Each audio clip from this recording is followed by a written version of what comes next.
got to the job site around 7:30 today, and I noticed there's a little condensation up there. So I was like, okay, well, I know today is going to be maybe a little bit of a challenge, but let me get some airflow. Once that sun hits it, that condensation will be gone. The dew point, we were pretty much past that, but we just want to make sure that we're dry. Once I make sure that we're dry, we're within operating parameters, and I get my gun heated up. I'll set my temperature for like the high lift anywhere between like 108 on the B, 105 on the A, and I kind of keep the hose similar to where the A is at because for some reason with the A side, if the A side gets too hot, you fight the foam all day. You can't really, you might be able to find a pattern, but it might react too fast and you might be blowing it off the wall. So Yeah. you gotta find like what's comfortable for you. And what I do is I take some cardboard, which we have a billion sheets that we take with us to a job site, and I'll lay that down and I'll start spraying onto that cardboard.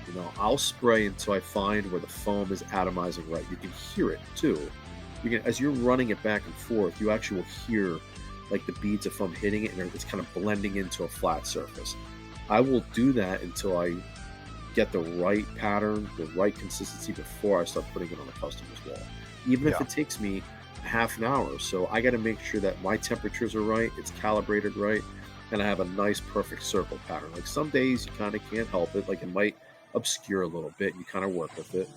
But I do what I can to get that circle. So I start usually on the cold end and then I work my way up. When it's hot like this, I started actually hotter this morning and Hmm. then worked my way down. It's much easier to heat up foam than it is to cool it down.